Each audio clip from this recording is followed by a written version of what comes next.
Tous les dimanches, rejoignez l'aventure 1000% pour être 1% meilleur à chaque épisode. Pas faire les tests respiratoires pour l'intolérance au lactose, il faut tester le génotype. Parce que là, tu es sur la vraie cause. On appelle d'ailleurs ça l'intolérance au lactose primaire. Alors que quand tu le fais en test respiratoire, c'est des intolérances secondaires qui peuvent éventuellement se récupérer, parce que si tu as les intestins en feu, ta lactase, qui est produite par la bordure ambreuse de l'intestin, elle n'est pas comme elle devrait être, donc tu ne vas pas digérer de lactose, mais ce n'est pas parce que tu as le mauvais gène, c'est parce que tes intestins sont enflammés. Donc, tu vois, ça apporte des complications. Ok. Alors, pour le SIBO, écoute, le SIBO, je vais te le résumer. Il y a une douzaine d'années, personne en France ne savait ce que c'était. Okay, tu disais SIBO, déjà c'est un acronyme anglais, donc il n'aimait pas. Hein, bon.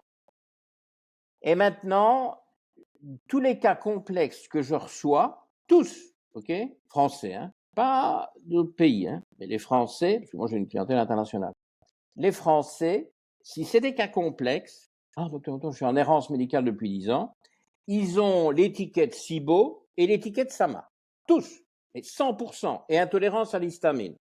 Alors, tu sais, ça sert pas à grand chose tout ça. Et alors les pauvres, on leur fait faire les tests. Ah, on a tout compris, vous avez un SIBO. On va vous guérir, on va faire le test, vous donner les antibiotiques qui correspondent aux résultats du test. Ok, mais il n'y a aucune cause qui est recherchée là-dedans.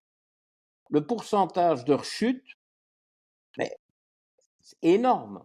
Il faut vraiment avoir un coup de bol extraordinaire pour ne pas rechuter, vu qu'on n'a rien fait sur la cause. S'il y a un SIBO, il y a quelque chose qui ne va pas dans cet intestin. La motilité intestinale n'est pas bonne, les gens bouffent 8 fois par jour, ils commencent dès qu'ils se lèvent, ils bouffent jusqu'à ce qu'ils aillent dormir, ils ne dorment déjà pas assez, ils font que bouffer. Peut-être pas beaucoup, hein, mais voilà, enfin, ils ont des plages alimentaires, au lieu d'être un peu raisonnables, monstrueuses. Donc forcément, ça va pas le faire. Une thyroïde en capilotade, des anticorps antithyroïdiens que personne n'aura mesurés, mais qui font évidemment qu'affaiblir la fonction thyroïdienne, des diètes pas adaptées. J'avais entendu parler de ce livre-là, peut-être. Non, c'est vrai, on en a parlé. Donc, enfin, je veux dire, ils ont un problème d'ailleurs, leur SIBO. Alors que tu leur mets l'étiquette SIBO, leur donner des antibiotiques, comme la rifaximin, oui, ça va aller mieux. Jusque quand, à ton avis? Donc, en Pas venant longtemps. traiter un petit peu les problèmes intestinaux, on vient régler le problème vraiment à sa base, c'est ça, en À profondeur. l'intestin, quand l'intestin va, tout va. Thyroïde aussi, bon, je me répète. Oui, au fait, Docteur on Mouton, est-ce que démontait les vous... tests respiratoires. Alors, les analyses de sel, moi, je fais ça en dernier lieu quand je sais plus, quand ça va pas, quand je suis en train de me planter. Ok. Et plus je travaille la diète et plus je personnalise la diète, moins je fais d'analyse de sel. J'en fais de moins en moins, de moins en moins, de moins en moins. C'est une tendance sur ma carrière. Enfin, en tout cas, depuis que j'ai fait, parce que j'ai quand même fait je crois qu'il est derrière moi, là, écosystème intestinal et santé optimale, là, vous voyez, juste au-dessus de mon pouce, que j'ai Justement, écrit au on va début en du parler, siècle. Ah. ça sera Ben enfin, intéressant, justement. à l'époque, quand j'ai écrit le bouquin, oui, je faisais des analyses de sel et tout ça, mais 20-25 ans ont passé, parce qu'il a fallu le temps de l'écrire, ce truc de 500 pages. On va dire qu'un quart de siècle a passé depuis que j'ai commencé à mettre ce bouquin en chantier, à la fin du siècle dernier. Et à l'époque, j'étais tout feu, tout flamme, soigner l'écosystème intestinal, les probiotiques, les enzymes digestifs, les tests, les coprocultures, les machins, même les kits mous. Ouais, mais maintenant que je vois beaucoup mieux la diète qui convient à la personne, tout ça, je regrette, hein, tout ça, j'en fais de moins en moins. Je dis pas que pour les cas compliqués qui vont pas bien, bon, il faut toujours toute l'artillerie. Mais au départ, non, c'est pas des tests de première ligne, tout ça, c'est des tests de dernière ligne. Vas-y, Vincent. Docteur Mouton, je vous ai écouté sur un autre podcast, je crois que c'était avec le podcast de Génération 120 ans, où vous avez vulgarisé d'une Niron. magnifique façon l'écosystème intestinal Ah. en définissant le microbiote, en fait le continuum entre le microbiote, la paroi intestinale et le système immunitaire. Est-ce que vous pouvez nous éclaircir, s'il vous plaît? Ben, c'est pour ça que le titre de ce livre, à l'époque, j'ai voulu le terme écosystème intestinal pour tout inclure dedans. Bon, alors il y a peut-être un autre terme, je sais pas. Enfin, en tout cas, c'est celui que j'ai trouvé. En plus, ce qui est bien dès qu'on parle d'écosystème, c'est que tu changes un élément d'un écosystème, tous les autres sont impactés. Donc, tu dois toujours regarder tous les éléments et les modifier en synergie. Sinon, tu crées des catastrophes. Hein, tout écosystème répond à cette règle, y compris des écosystèmes, une mare. Bon, et tu vas dire oh non, ça cette plante-là, c'est une plante invasive, tu l'enlèves, tu t'aperçois qu'il y a toute ta mare qui se détruit. Donc, tu dois toujours regarder. C'est un peu ce que je disais aussi il y a quelques minutes. Hein, si tu a un leaky gut, un intestin trop poreux, tu vas avoir de l'inflammation, tu vas avoir de la dysbiose, donc tu dois tout gérer de manière holistique, hein, mais de plus en plus, par rapport à l'époque où j'ai écrit ce livre, auquel je me tiens, hein, écosystème intestinal et santé optimale. Ça reste vrai. Mais comment est-ce qu'on améliore l'écosystème intestinal si la diète qu'on mange ne lui convient pas? Mission impossible. Donc, il faut au moins que la diète soit correcte. Bon, après ça, il y a d'autres trucs qu'il faut peut-être auxquels il faut veiller. Et on a parlé d'avoir des habitudes, des selles régulières. Enfin, il y a tout un tas de trucs qui eux-mêmes se connectent avec certaines hormones, pas que thyroïdiennes, mais surrénales, très important aussi.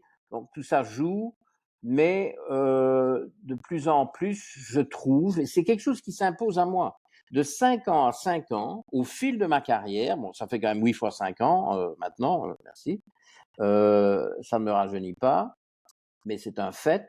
De 5 ans à 5 ans, je fais de moins en moins de traitements, de moins en moins de tests sophistiqués comme des tests de sel et d'haleine, etc., que j'ai fait. Hein.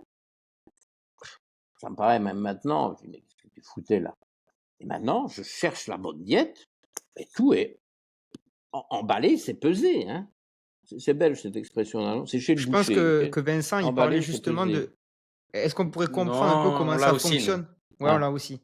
Est-ce qu'on pourrait comprendre l'interconnexion entre les 3? C'est ça qui est aussi, intéressant Parce que entre le j'avais écouté que microbiote. le microbiote éduquait le système immunitaire, que la paroi intestinale avait une fonction de barrière et de sélection. Enfin, tout ça, c'est magnifique pour Oui, nos oui, auditeurs, pour qu'ils puissent comprendre. c'est toute une histoire, mais je suis tout à fait content d'un peu détailler. Bon, c'est-à-dire que ce qu'il faut bien comprendre, c'est que on n'aura pas une bonne muqueuse intestinale avec un mauvais microbiote. Hein. Donc, le microbiote doit être pris en charge. Et ce qu'il faut aussi comprendre, c'est que la muqueuse intestinale a deux fonctions essentielles. La troisième est indirecte. Les deux fondamentales, qui sont d'ailleurs tout à fait contradictoires, paradoxales, c'est la fonction de barrière. Et quand elle est perdue, c'est ce qu'on disait tout à l'heure avec la cousine d'Alexandre, c'est-à-dire c'est l'allergie. La barrière est perdue, les antigènes rentrent par paquet entier. Le système immunitaire est surmené, il réagit en allergie ou il réagit, on va mettre l'inflammation là-dedans aussi, et surtout l'auto-immunité. Donc ça, c'est la perte de la fonction de barrière. Mais la deuxième fonction essentielle, qui est un peu l'inverse, c'est précisément l'absorption. L'absorption. Hein, et que ta belle-mère, inventée de toutes pièces, qui soi-disant est carnivore, comme si des belles-mères pouvaient être carnivores. Hein, bon, En laisse-moi déficit rire. de Tu B12. as quand même mal pris ton exemple foireux. Ta belle-mère carnivore a un déficit de B12. Et ça, c'est malabsorption. Donc, tu as l'absorption et la barrière qui sont des fonctions qui sont un peu en compétition. Et ça, c'est parce que quand la barrière est perdue, les choses passent entre les cellules, où normalement ça ne passe pas parce qu'il y a comme une fermeture éclair qui tient tout ça bien hermétique, qui s'ouvre éventuellement pour des raisons précises, mais ça ne devrait pas être ouvert en continu. Et si tu mal absorbes, c'est l'absorption active au travers de protéines transporteuses spécifiques qui absorbent si tu as besoin, qui absorbent moins si tu n'as pas besoin. Tout ça est extrêmement sophistiqué. Et c'est à peu près impossible d'avoir de gros problèmes sur une de ces deux fonctions sans que l'autre soit perturbé. Le modèle de ça, c'est la maladie cœliaque. Dans la maladie cœliaque, il y a évidemment une énorme perte de la fonction de barrière. C'est le modèle du leaky gut, la maladie cœliaque. Avec d'ailleurs un risque de thyroïdite auto-immune et de diabète de type 1 multiplié par 10 ou 20 fois, 10 à 20 fois chez les cœliaques. Mais tous les cœliaques ont une malabsorption et tous les cœliaques ont tendance à manquer de tonnes de nutriments, pas de fer typiquement, anémiques, ostéoporose, etc. Donc, c'est le modèle de ces deux fonctions qui sont toujours liées et qui, chez les cœliaques, sont liées à un niveau évidemment extrême. Oui, parce qu'on pourrait croire que finalement, si la barrière ne fait pas sa fonction de barrière, on pourrait recevoir finalement plus de nutriments et ne pas Non, être parce que- en non, parce que- malabsorption. Finalement, il y a parce une que la rétroaction. Non, mais la manière, non, ce que tu dois comprendre, c'est que la manière dont ça fonctionne physiologiquement, c'est que l'absorption, elle est quand même essentiellement active. Ok. Et donc, pour ça, il faut une muqueuse en ordre de marche avec des protéines qui sont des transporteurs qui sont tout à fait subtils et qui vont mieux transporter. Avec le fer, c'est flagrant. Si tu manques de fer, le transport du fer va être très activé. Et si tu en as assez, ça va vraiment péricliter. Et dans l'hémochromatose, qui est une maladie génétique assez courante, où il y a un excès de fer, qu'il est bon d'ailleurs de dépister quand vous faites un dosage de fer, vous dites, voilà, fer, ferritine, voilà, tout ça est très haut, il y a quelque chose de pas normal. Dans l'hémochromatose, le réglage de cette absorption fine est complètement perturbé par un gène défaillant. En fait, il y a plusieurs possibilités de polymorphisme là qui provoquent ça. Et tu vas continuer à absorber du fer alors que tu n'en as pas besoin. Donc, tu vas en avoir de trop. Donc, c'est te dire que le système est quand même très, très sophistiqué. Et une fois que tu mets la zizanie dans ta muqueuse, tu perds tout ça, il n'y a plus rien qui fonctionne. Tu n'absorbes pas, tu ne protèges pas. Cette histoire de muqueuse intestinale enflammée, poreuse, mal absorbante, c'est le cœur d'énormément de problèmes. C'est pour ça que quand tu as ça derrière des SIBO, derrière des dysbioses, derrière toutes sortes de troubles intestinaux, et que tu ne comprends pas le primum movens de tout ça, ben, tu ne fais jamais qu'appliquer de mettre des sparadraps sur des plaies, mais ta plaie, elle reste béante. Tu mets un sparadrap, tu vois, c'est pas assez. Je vais mettre un deuxième dans l'autre sens. Tiens, hop, on croit comme ça. Je vais mettre un plus gros. Et soigne ta plaie, mais pour ça, il faut comprendre, il faut tester. Et éventuellement changer sa diète. Hein.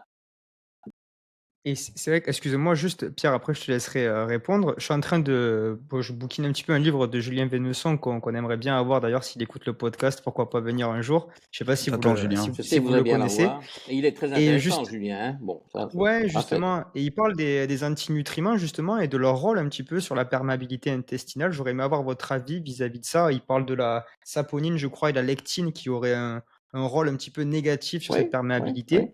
Les oxalates. Oxalate. Ah oui, Et ça- oui, enfin, souvent on recommande justement d'avoir une alimentation riche en fibres. Vous, quel est votre avis sur ça? Comment vous vous placez vis-à-vis de ça?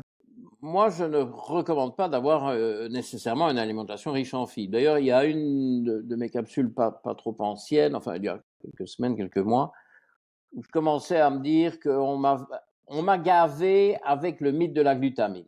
Ok.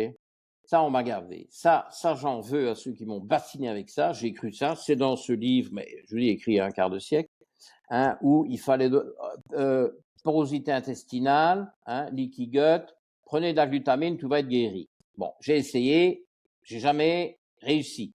Ok. Bon, alors la glutamine, c'est un acide aminé quasiment le plus abondant dans les protéines. Dans toutes les protéines, il y en a des tonnes. Bon, donc si on respecte ce que Pierre, il faut bien que je parle un peu de Pierre parce qu'on n'entend pas, que Pierre a insisté tout à l'heure de dire il faut 25% de protéines et puis j'ai mis un bémol, peut-être un poil moins. Et là-dedans, il y a plein de glutamine. Alors, c'est quoi cette histoire de supplémenter 3 grammes, 6 grammes de vitamines, moyennant finance, conflit d'intérêts, hein, pour vendre de la glutamine? Vérifiez que vous mangez suffisamment de protéines. Si vous mangez suffisamment de protéines, il y a plein de glutamine là-dedans. Alors oui, il y a de la science sur la glutamine qui répare le leaky gut. Chez les grands brûlés, chez les accidentés graves qui sont en soins intensifs où tout le bazar est en train de partir en quenouille, pour ne pas dire autre chose. Mais chez des gens qui essaient de bien se nourrir, etc., qui mangent leurs 20-25% de protéines, on va leur faire acheter des pots de glutamine et leur faire prendre une poudre dégueulasse, 3 grammes à 6 grammes de glutamine, alors que cette glutamine va nourrir un cancer s'il en existe un, bon, espérons que non, va se transformer en glutamate et qui est excitatoire et